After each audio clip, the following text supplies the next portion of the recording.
listening to the 14th Source for all geeky nerdy news and discussion, which means that you're listening to a podcast. For all intents and purposes. I am D. Bethel. And I'm Andrew Asplund. And we are your two overeducated, codependent nerd hosts, bringing the things that we like to talk about, but filtered through inquisitive and critical lenses in the episode for Friday, May 26th, 2023. Absolutely not. We're not going to do that. No. I'm too busy. Sorry. Andrew, our contract strictly stipulates that we need to record 45 minutes worth of audio per... Wait, no, we have no parent company. We can do whatever we want. I was to say, like, contract with each other. Indeed. Our social contract, Andrew. I love the idea that we actually have a contract that's just us agreeing to the other that, yeah, I'll talk to you and you'll talk to me. I don't want to make the invisible editor mad. Whoa. They are us, actually. So, so we're going to take the week. We're gonna kind of give ourselves a break, honestly, because of our day jobs. Yeah. I'm wrapping up my teaching gig. Andrew is in the heat of his surprise teaching gig. And that's never good or fun, but it is rewarding and exciting nonetheless. But all right, we're going to take a minute to just highlight some things that we want to get out there. The first thing, before I know that you and I both have something we just want to gush about. Are we just having a Star Trek minute? No, is that what we're doing? I'm going to do a real quick tabletop role-playing game company, Kobold Press, started their Kickstarter for what was Project Black Flag, is now called Tales of the Valiant. It is basically their take on Dungeons & Dragons 5th edition, but no longer hooked to Wizards of the Coast. So that Kickstarter started, I think this week. It's got like a month left. It started with a goal of $100,000, and within 24 hours broke $500,000.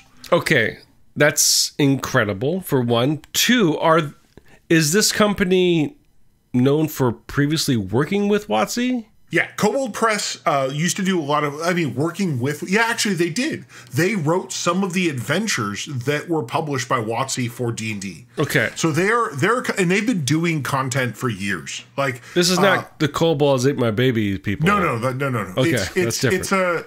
They're a company that they've been doing D&D stuff for a while. And they were one of the first companies with the whole OGL nonsense to say, actually, maybe this is our chance to say we're done being at the trough of WotC. So fair enough. The reason I want to mention it because it is on Kickstarter now. If you like D&D 5th edition, I do recommend checking it out. I'm not a big 5th edition fan, but honestly, I'm going to be honest. I don't trust Wizards of the Coast. I don't trust their designers. I think they're all actually at this point just shitheads. But Kobold Press, they're approaching the game from the perspective of, we like this game and we want to move it forward. So if you like D&D 5th edition, I do recommend take a look. I don't know, it could be terrible, but I suspect they've got their brain in the right place. So I want to mention that because really, it's just, I'm excited to see, I'm going to say it, I'm excited to see Wizards of the Coast get dick punched. Although, actually, let me now add the idea that they broke $500,000 in the first 24 hours. That's not even a scrape to the monster that is Hasbro. So it's not like, this is not the fall of Hasbro. It's not D&D dies. But it's something that is notable and noteworthy. And I want to see... that's a lot of people. I want to see a new third party company become like a second tier, like we're now operating in the field.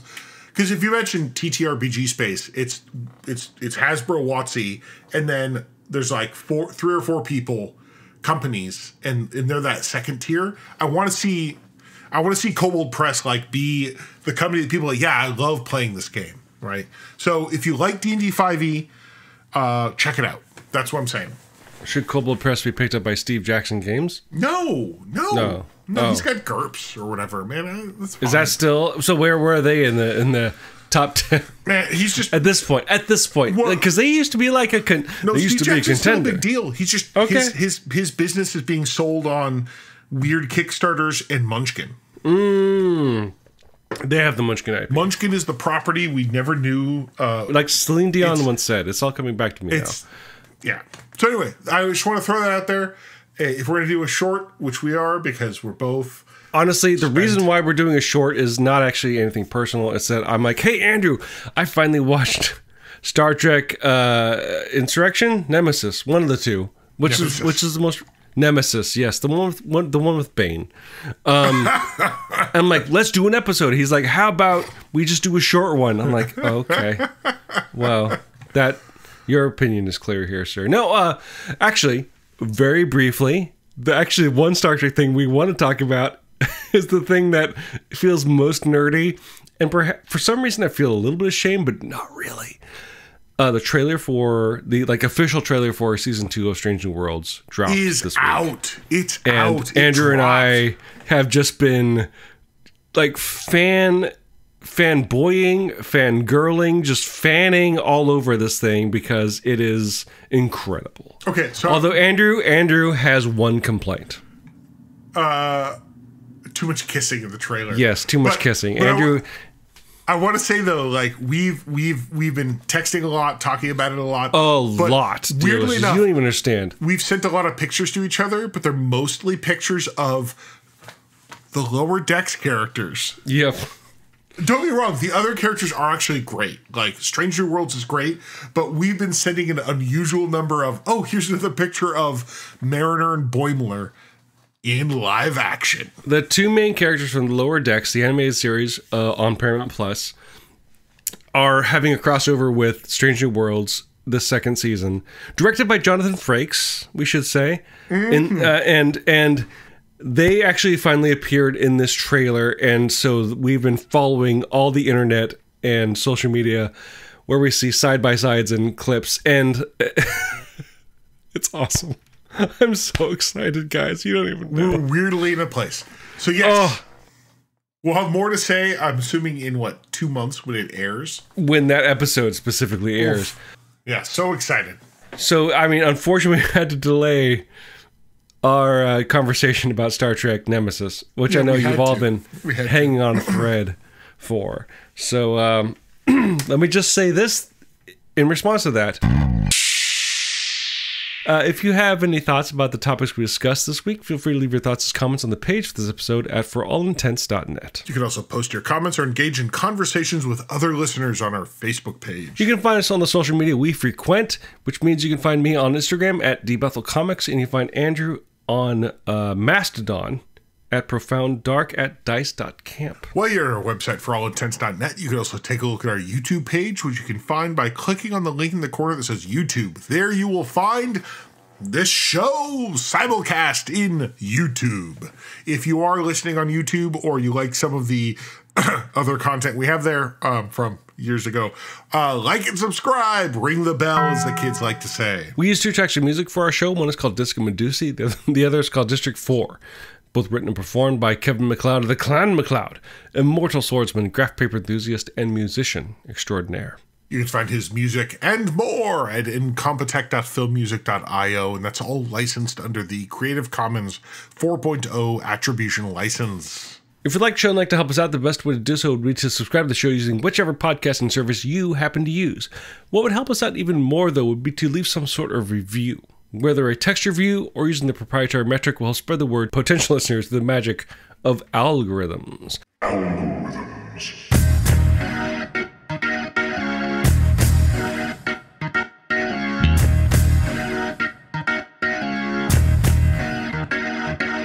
So yeah, it's funny. We're saying like, hey man, no episode, but also Strange New Worlds. You know, we're shuffling some cards into that deck. I have a sad card to throw into the deck, but I feel like it's important enough to announce. Honestly, this would be important enough to even just record anything. And this is completely selfish. This week we lost an icon of sci-fi and just popular culture in general, and I need to stop and say something. which is, I'm not even religious, but God bless you, Tina Turner, for everything you've done and everything that you will do as a cultural tentpole for American culture and Swiss culture, because she was also a Swiss citizen. But that's beside the point. Really? Yes, she was. I did not Look know it that. up. She's had a very interesting life. But it's weird. Like, I've been a low key, like, super fan of Tina Turner. Not like I've been ashamed of it, but like the thing that's made me ashamed of being a Tina Turner fan is that, like, I was a Mad Max fan, and then I loved her songs. I'm like, what other stuff has she done? And realizing it all rocks, but like, I never want to say, like, I never wanted to have the conversations like, well, how did you find Tina Turner? I'm like, well, you know, she was anti-entity. And like, there have been multiple times throughout the last, especially, let's just say the last 7 years, when things have gotten kind of weird, where I'm like, the only thing that can help me is just going through Tina Turner's entire catalog. Specifically, I would say I am specifically a fan of her, like, her, what do you call it, like her rebirth catalog, when she started with Private Dancer in the early 80s and onward, where she became this weird amalgam of pop, 80s pop, 80s R&B, and 80s like rock / metal, where I'm like, this chick is like the person that is the great unifier of all music. And the thing is that she made it work because her voice was that's weird to say, was incredible, powerful, and could do anything, and is incredibly inspiring, considering especially everything she went through. And the fact that, like, the weird, like, sugar that's dashed on top of the cake of Tina Turner's life is the fact that she's also in a Mad Max movie, like, where in anybody else that would be like the main part of their resume, is incredible. And the fact, I mean, I'm just gonna say this as a straight dude, she was hot throughout all of it as well. Like, fucking Tina Turner, you did everything right, and we were lucky to have you. So it's not sad. It's sad because she's dead, but it's not sad because she contributed so much and she gave everything, and the world is a better place for her having been in it. So Tina Turner, we don't need another hero because we had you. So until you need another hero, which you shouldn't because Tina Turner has come and gone, I'm D. Bethel. And I'm Andrew Asplund. And for all intents and purposes, that was a podcast.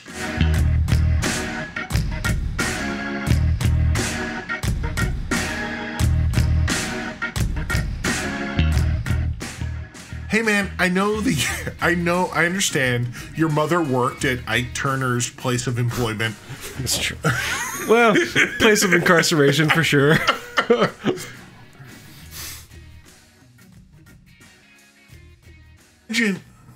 Oh, you weren't recording before? No, I thought I was, but I'm a dumbo. You suck at this. That's fine. So do I. Let me guess. The question is, no, you're not. Of the following, what never changes? Math? Statistics? War. No, it's... I mean, honestly, just seeing these two and one saying surprise was like the panacea I needed to get, not to get over, but to get through Tina Turner dying. Like, this is the closest I'm going to get to religion. I was wondering why you were talking about Tina Turner. Oh no! Oh God, fine. I'm so sorry. No, it's fine. I'm not. Listen, I know you don't need another hero, but also I know that you. I'll be your private dancer for this. God, that hair is purple, isn't it? Though it's like, but you made the great observation. It's like. No, you made the great observation. Like that's like a I'm not done recording, and I'm glad I'm not. But like that's a natural purple. It's a natural purple.